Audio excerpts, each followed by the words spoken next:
सो जावा एक ऐसा ब्रांड जिसे किसी इंट्रोडक्शन की तो फिलहाल ज़रूरत नहीं है, बट फिर भी पिछले कुछ समय से मार्केट में हमें काफ़ी कम दिख रहा है बिकॉज कॉम्पिटिशन्स हाई हो चुके हैं एंड जो इसके राइवल्स हैं वो कहीं ना कहीं इसके कंपैरिजन में रोड पे ज़्यादा दिखते हैं। बट हम कहीं ना कहीं से ढूंढ निकाले हैं एक जावा 42 जो कि लगभग 1 महीने पुरानी है एंड इस वीडियो में एक यूज़र रिव्यू आपके पास आने वाला है। आखिर इसके ओनर ने जावा 42 को ही क्यों चूज़ किया।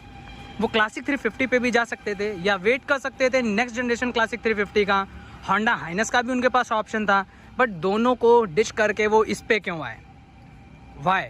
सो वो इस वीडियो में आपको पता चलने वाला है एंड छोटी छोटी बातें भी हम भैया से पूछेंगे एंड उनका एक कैसा क्या एक्सपीरियंस रहा इस बाइक के साथ, कैसा क्या एक्सपीरियंस रहा जावा की सर्विस के साथ। जैसा कि जितना मुझे पता है हमारे सिटी में जावा का सर्विस सेंटर अवेलेबल नहीं है, तो कुछ प्रॉब्लम्स अगर उन्हें कभी फेस करनी पड़ी तो उन प्रॉब्लम्स का सल्यूशन कैसे मिलेगा। सो ये सब जानेंगे हम इस वीडियो में। सो स्वागत करते हैं हमारे आज को होस्ट का। सो भैया आइए, क्या हाल है भैया आपके? ठीक है। सो भैया सबसे पहला सवाल, जावा 42 क्यों? जावा 42 2.1 जी इसलिए हमने चूज़ किया कि हमने कई बाइक्स देखी, अपाचे में भी गए। जी आपका सबसे पहले तो आप देख रहे होंगे रॉयल एनफील्ड को लेकर के अधिकतर जो भी अट्रैक्शन यूथ जितना भी अट्रैक्ट हो रहा है रॉयल एनफील्ड की तरफ या स्पोर्ट्स बाइक की तरफ। नहीं, वही मेन चीज वही पड़ जाती है। ज़्यादा यूथ, अधिकतर यूथ राइड पे जाना है, राइड पे जा रहे हैं, आपके हिल एरियाज में जाते हैं, ठीक है, तो वो स्पोर्ट्स बाइक को पसंद करते हैं। तो हर तरफ स्पोर्ट्स बाइक का जिस तरीके से प्रचलन चल रहा था उन सबको देख करके हम जावा शोरूम में गए तो हमने देखा कि काफ़ी बेटर चीज़ें हैं, स्पोर्ट्स बाइक से भी काफ़ी बेटर चीज़ें हैं इसमें। हमने इसका राइड लिया, हमें पसंद आया, थोड़ा चेंज भी हुआ कि रॉयल एनफील्ड और आपका स्पोर्ट्स बाइक को ले करके थोड़ा सा एक चेंज नज़र आया, शहर के अंदर एक चेंज नज़र आया, यूथ में भी चेंज नज़र आया और मुझे कोई ज़्यादा ऐसा खास डिफरेंस इस चीज़ में लग नहीं रहा है कि स्पोर्ट्स बाइक या रॉयल एनफील्ड या जावा में कोई खास कर बहुत ज़्यादा डिफरेंस है। फिलहाल हमें काफ़ी बेटर लग रही है जी। इसका हम अपनी तरफ से जो रिव्यू देना चाहेंगे। तो फिर भी जैसे बात वही पड़ जाती है ना, अब जैसे हमारा जो शहर है वो एक छोटा शहर है, अब हो सकता है यहाँ के जो हमारे लोकल मैकेनिक्स हैं वो आपकी बाइक को टच भी ना करें, हो सकता है वो ना टच करें एंड प्लस आप अभी फ़िलहाल बाहर से काम करवा भी नहीं सकते क्योंकि अंडर वारंटी है, तो उसके साथ आप डीलिंग कैसे करेंगे? अगर मतलब आपको इसमें कोई दिक्कत पड़ती है तो मेरे ख्याल से नियरेस्ट जो इसका सर्विस सेंटर होगा वो 100 किलोमीटर से तो ज़्यादा ही उसकी डिस्टेंस पड़ने वाली है, तो ऐसी सिचुएशन से आप कैसे डील करेंगे? फिलहाल देखिए, जब नई बाइक्स आप लेते हैं तो हमें नहीं लगता कि 10 साल तक कोई प्रॉब्लम उसमें आने वाली होती है, कोई भी बाइक अगर आप लेते हैं, ठीक है। और चूँकि वारंटी के अंदर है और इस एक ब्रांड है बहुत पुराना 1929 जैसा इन्होंने बोला है, काफ़ी पुराना इसका वो तो इधर भी बैजिंग दे रखी है जी। तो हमें नहीं लगता कि ऐसा कोई प्रॉब्लम उसमें आने वाली। और फिर उसके बाद हरदोई से काफ़ी पास पड़ता है लखनऊ जी, और कम से कम 1.5 घंटे 2 घंटे का वो है, आप जा सकते हैं। लेकिन फिर भी मतलब आपने कुछ स्पेशलिटी तो देखी होगी, जैसे अपना क्लासिक 350 हुआ, बहुत ज़्यादा चेंजेस नहीं है, मतलब थोड़ा वाइब्रेशंस वगैरह का अंतर पड़ जाता है।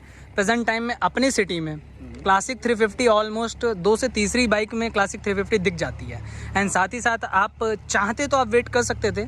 आपने जुलाई में इस बाइक को जुलाई 16 को परचेज़ किया था, तो कितना 2 महीने के अप्रॉक्स हुआ है, नेक्स्ट जनरेशन आ चुका है। नहीं, इसको देखने के बाद हमें वेट करने का मतलब इंतज़ार ही नहीं कि हम वेट करें भी। एक वो नहीं कहते कि जिसको देख करके एक अट्रैक्शन बढ़ता है जी। और इसकी क्वालिटीज़ हमको सबसे बेस्ट लगी कि अगर कहीं पर से हमको ये लगता कि हाँ कोई क्वालिटी उससे कम पड़ रही है। ये ज़रूर है कि हरदोई से लखनऊ तक हमको थोड़ा सा जाना पड़ेगा इसकी सर्विस वगैरह के लिए, वो थोड़ा सा दिक्कत है। लेकिन अगर आप एक राइडर हैं तो फिर आपके लिए कोई भी प्रॉब्लम नहीं है, आप उस चीज़ को इंजॉय कर सकते हैं। और यही सोच के हमने लिया कि इसी बहाने राइड पे थोड़ा सा एंजॉय हुआ करेगा। अच्छा, माइलेज एक टर्म प्रेजेंट टाइम पे तो बहुत बड़ा हो चुका है, जब हमारा जो पेट्रोल है वो आसमान की ऊंचाइयों तक पहुंच रहा है। तो उस चीज़ को देखते हुए आप क्या कहना चाहेंगे, इसके ऊपर कोई वर्डिक्ट देना चाहेंगे अपनी? अब देखिए, आप जब अपने थोड़ा सा एंजॉय के पर्पस से आते हैं तो अब पेट्रोल महंगा है, अगर देखा जाए तो ऑन पेपर ये आपको 40 दे रहे हैं जी, ठीक है, 40 दे रहे हैं। और आप जब लॉन्ग ड्राइव पे जाएंगे तो 35 निकालती है आराम से। अगर इन सिटी में आप रहते हैं तो सिटी में 25 to 30 के बीच में इसका एवरेज आता है। अगर आप रॉयल एनफील्ड या अदर बाइक्स भी आप प्रेफर करते हैं और अच्छी बाइक प्रेफर करते हैं, जी। तो हमें नहीं लगता है कोई ज़्यादा अंतर है दोनों के बीच में। हाँ, वो तो एक चीज़ पड़ जाती है। आपने अभी तक बाइक को चला लिया है 1088 जी। तो इतना चलाने के बाद अब आप कंफर्ट से तो रूबरू हो चुके होंगे, कैसा क्या कंफर्ट है। सो वैसा आप कुछ उसके ऊपर कहना चाहेंगे कुछ? काफ़ी कंफर्ट है, कहीं भी आप लॉन्ग राइड पे जाते हैं कोई दिक्कत नहीं आपको होने वाली है। ये है कि थोड़ा सा ग्राउंड क्लियरेंस को लेकर के लोगों के बीच में प्रॉब्लम रहती है, लेकिन ऐसा कोई खास वो नहीं है कि काफ़ी ज़्यादा कोई डिफरेंस हो।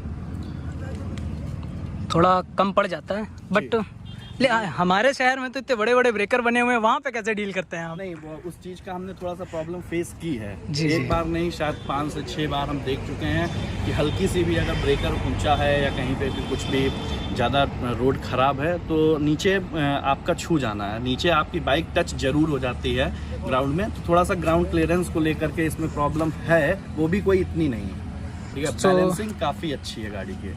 तो ये आपने अभी तक इससे कोई लॉन्ग राइड वगैरह की हो? जो अभी तक ऐसा कोई मौका नहीं हुआ, लेकिन एक सर्विस इसकी हमने ज़रूर कराई है जिसको हमने लखनऊ एंजॉय किया है इस पर। अभी तक हम 3 बार लखनऊ जा चुके हैं और अब प्लान बन रहा है कि हम इससे कहीं लॉन्ग ड्राइव पे जाएं, लॉन्ग राइड पे जाएं, इसलिए क्योंकि काफ़ी मज़ा आ रहा है इसको चलाने में। सो आप लखनऊ यहाँ हमारे यहाँ से लगभग 100 किलोमीटर पड़ता है, तो उसमें आपने कुछ पेन वगैरह फील किया हो या कोई और चीज़ आपने महसूस की हो, या फिर हाईवे पे जो एक स्टेबिलिटी होती है, जो एक कॉन्फिडेंस होता है, जी जी, उसका तो लैक नहीं लगा कहीं पे? नहीं, ऐसा कुछ भी नहीं, कुछ भी नहीं, किसी तरीके की कोई भी प्रॉब्लम नहीं, बैठने में कोई प्रॉब्लम भी नहीं है, किसी तरीके की कोई प्रॉब्लम नहीं है। सो स्पीड का क्या कहना चाहेंगे? इंस्टेंट पिकअप वगैरह उसका, ऐसी जो रेट्रो बाइक्स होती हैं उसमें थोड़ा सा हमें कम देखने को मिलता है। सो वैसे पर्सनली हमने तो कभी इससे ज़्यादा चलाया नहीं है, तो आपने इसे यूज़ किया है, तो इंस्टेंट जैसे बम्पर टू बम्पर ट्रैफिक में आप क्या फील करते हैं? नहीं, पिकअप इसका काफ़ी अच्छा है जी। और पावर इसकी काफ़ी अच्छी है और उसको लेकर के भी कोई प्रॉब्लम नहीं है। हाँ, ऑन द पेपर तो इसका 27.2 न्यूटन मीटर स्टॉक है, जो कि ऑन पेपर तो काफ़ी ज़्यादा अच्छा लगता है। बट बात वही पड़ जाती है ना, जैसे ऑन पेपर से रियल लाइफ में कितना क्या अंतर होता है। वो जो वहाँ पे डिटेल्स देते हैं वो बिल्कुल एकदम सूटेबल कंडीशंस में प्रोवाइड करवाते हैं।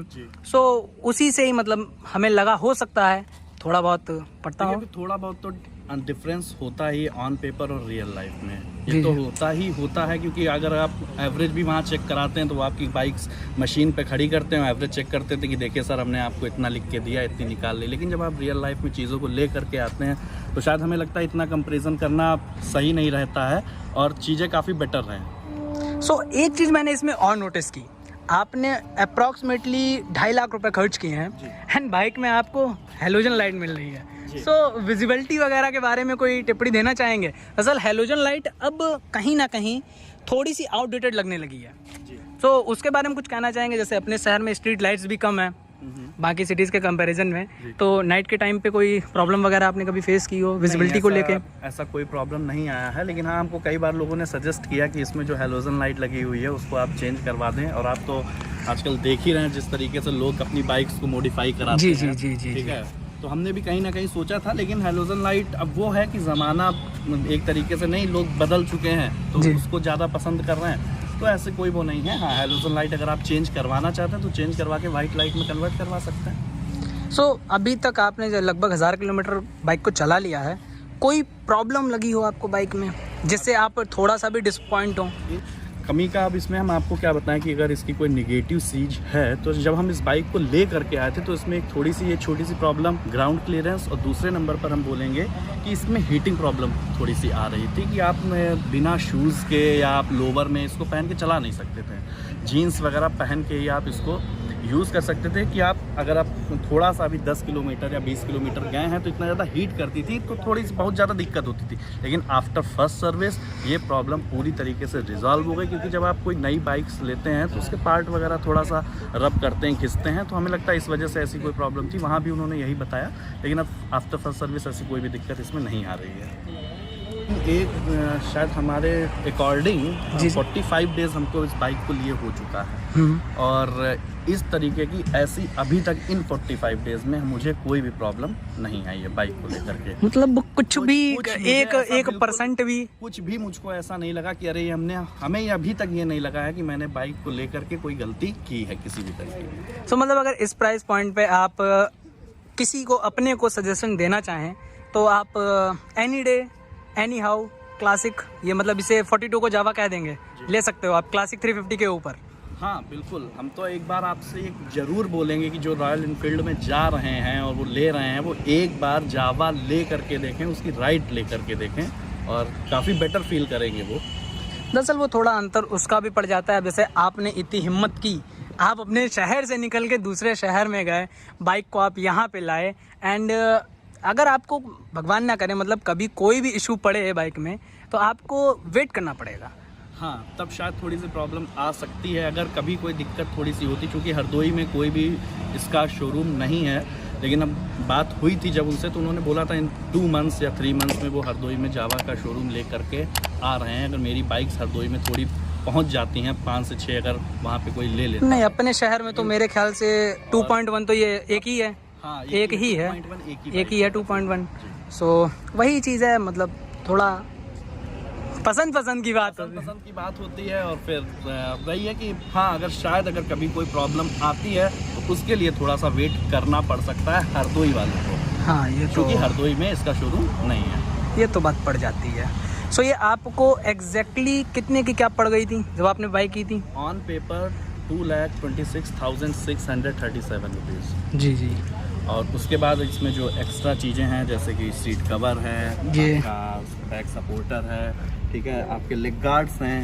ये आप लेग गार्ड्स अगर आप चाहें तो आप बाहर से ले सकते हैं, बाहर से आपको 500-600 रुपये में ही मिल जाएगा। तो ये आपने कंपनी से लिया था? हाँ, तो 3,000 रुपये का, 3,3500 रुपये का इन्होंने बताया था भाई। ठीक है, बहुत ज़्यादा कॉस्टली हो जाता है। 3500 रुपये का हमने लगवा लिया, क्योंकि हमको नहीं पता था बाहर इतने का पड़ता है। बाहर आप अगर कहीं भी चले जाते हैं, चारबाग चले जाएं या अमीनाबाद में लालबाग चले जाएं, तो वहाँ शायद 500-600 रुपये में मिल जाता है। वही बैक सपोर्टर आपको शोरूम में 1500 का मिलेगा, बाहर आपको 450 का मिल जाएगा। ठीक है, ये चीज़ें तो हम कहते हैं कि बाइक को हल्का सा भी मॉडिफाई आपको करवाना है या कुछ भी एसेसरीज लगवानी है तो बिल्कुल भी शोरूम में ना जाएं, आप वहाँ से निकलें और बाहर की मार्केट पकड़ें, बिल्कुल बहुत बढ़िया सब कर देंगे। अच्छा, ये जो इसके लास्ट थिंग, ये जो इसके मिरर्स हैं जी, ये आपको पूरी विजिबिलिटी दे देते हैं? मतलब यहाँ पे भी ऑप्शन है, आप चाहें तो यहाँ पे भी लगवा सकते हैं। पसंद है कि हमने मिरर को ऐसे लगवाया, मिरर वो ऊपर ही लगा करके देते हैं। अच्छा अच्छा अच्छा। और हमने अपनी चॉइस दी कि आप मिरर हमारे नीचे की तरफ कर दीजिए, तो उन्होंने मुझको बता दिया था कि आपको थोड़ी प्रॉब्लम आ सकती है। हमने कहा उसका कोई इशू नहीं है, आप कर दीजिए, मैनेज कर लेंगे। सो मतलब फाइनली आप अपनी बाइक के साथ एकदम खुश हैं एंड लोगों को भी सजेस्ट करेंगे? बिल्कुल, हम जावा के लिए बिल्कुल सजेस्ट करेंगे, ऐसा कोई प्रॉब्लम नहीं है। बस हरदोई वालों के लिए इतनी सी प्रॉब्लम हो सकती है कि उन्हें लखनऊ सर्विस करवाने जाना पड़ेगा, और ग्राउंड क्लियरेंस को लेकर के थोड़ी सी प्रॉब्लम बाइक में रहती है कि अगर रोड्स ख़राब हैं या कुछ भी है तो बाइक का नीचे थोड़ा सा छूने का डर रहता है। हाँ, वो तो इसमें पड़ ही जाता है। अब अच्छी खासी बाइक है एंड आप अगर इसके साथ जाएंगे तो ये कुछ जो माइन्यूट सी चीज़ें हैं उनके साथ तो आपको कॉम्प्रोमाइज़ करना पड़ेगा, क्योंकि कोई भी बाइक परफेक्ट नहीं होती है। किसी का माइलेज अच्छा है तो किसी के लुक्स अच्छे हैं तो किसी का राइडिंग कंफर्ट अच्छा है। सो कहीं ना कहीं आपको कोई ना कोई इशू तो सभी बाइक्स में मिलेगा। एंड अभी भैया को ज़्यादा टाइम भी नहीं हुआ है बाइक को लिए हुए एंड राइड किए हुए, सो वो भी है, हो सकता है इनका जो यूज़र एक्सपीरियंस है वो एक थोड़े समय बाद चेंज हो जाए अपनी बाइक के साथ, क्योंकि 1000 किलोमीटर्स में कोई काफ़ी बड़े जो प्रॉब्लम्स होती हैं वो सामने नहीं आती हैं। बाइक काफ़ी ज़्यादा लंबी राइड करने के बाद पता चलता है। अभी भैया ने लॉन्गेस्ट राइड ही की हुई है 100 से 150 किलोमीटर्स की, सो उसके ऊपर भी थोड़ा सा फ़र्क पड़ जाता है। एंड जैसा आपने बताया था कि आप इसकी फर्स्ट सर्विस करवा चुके हैं, तो सर्विस एक्सपीरियंस आपका कैसा रहा जावा के साथ? सर्विस एक्सपीरियंस में उन्होंने फर्स्ट सर्विस में इसका आपका मोबिल ऑयल चेंज किया हुआ है और फिल्टर चेंज करते हैं। आपका चैन कवर में जो है ग्रीसिंग वगैरह जो होता है, ल्यूब करते हैं, वो करते हैं। और ऐसा इसमें फर्स्ट सर्विस में कुछ नहीं होना। सो वो उसकी कॉस्टिंग कितनी क्या पड़ी थी जाके? कॉस्टिंग उन्होंने हमको जो है फर्स्ट सर्विस विदाउट लेबर, जिसमें लेबर चार्ज इंक्लूड नहीं है, 1680 रुपीज़ का पड़ा था, समथिंग 17। तो मतलब कॉस्टली पड़ जाता है। कॉस्टली पड़ जाता है जब आप, हमें लगता है कि आपकी इसमें 4 सर्विस फ्री हैं, चारों सर्विस अगर आप निकाल देते हैं तो उसके बाद वही आपको ये पड़ेगी जा करके 2500। तो मतलब आप समझ सकते हैं कि इसका जो सर्विस कॉस्ट है वो हमें ज़्यादा देखने को मिलेगा, क्योंकि ऑलमोस्ट क्लासिक 350 का भी इतना ही पड़ जाता है। हाँ, अगर आप लखनऊ जाते हैं जी तो समथिंग 800 to 1000 का पेट्रोल भी खर्च होना है। कम से कम 3500 की सर्विस इसकी पड़ जानी है। सो ये चीज़ है, अगर भाई हमारे जावा से कोई भी देख रहा है तो यार हम हरदोई वालों के लिए भी कुछ करो। यहाँ पे आपकी कंपनी आ रही है, आपकी डीलरशिप आ रही है, बहुत लंबे समय से हम सुन रहे हैं। इससे पहले भी एक बार मेरी एक बंदे से बात हुई थी तो उसे भी कंपनी वालों ने यही कहा था 2-3 महीने में आपके यहाँ हमारा डीलरशिप पहुँच रहा है, सर्विस सेंटर पहुँच रहा है, लेकिन वो 2-3 महीने अभी तक फिलहाल तो कंप्लीट नहीं हुए हैं। यही जब हम बाइक लेने गए थे जिस दिन, हमसे भी उन्होंने यही बोला था कि इन 2 मंथ्स जो है हम हरदोई के अंदर आ जाएंगे, लेकिन अब हमें तो नहीं लगता 45 डेज 15 डेज बचे हैं 2 मंथ होने में कि कभी शोरूम अभी हरदोई में कुछ भी, जब तक यहाँ पर जावा बाइक्स नहीं बढ़ जाती हैं तब तक बहुत ही मुश्किल है। क्योंकि अभी हमारे शहर में जावा की बहुत ही ज़्यादा कम बाइक्स हैं, गिनी चुनी बाइक्स हैं, मतलब आप अपनी उंगलियों पे ओनर्स के साथ बाइक के नंबर गिन लेंगे, इतनी कम बाइक्स हैं। सो इसी वजह से हम इसे ज़्यादा जज भी नहीं कर सकते, क्योंकि इसके साथ हमारा राइडिंग एक्सपीरियंस बहुत ज़्यादा नहीं है। एज़ पर यूज़र उन्होंने काफ़ी अच्छी बाइक बताई है, एंड जैसा हमने उनसे क्वेश्चंस किए और जो उनके आंसर्स थे वो फ़िलहाल मुझे सेटिस्फैक्ट्री लगे हैं, एंड आप इसके साथ जा सकते हैं अगर आप इसे लेना चाहते हैं। So thank you for watching the video.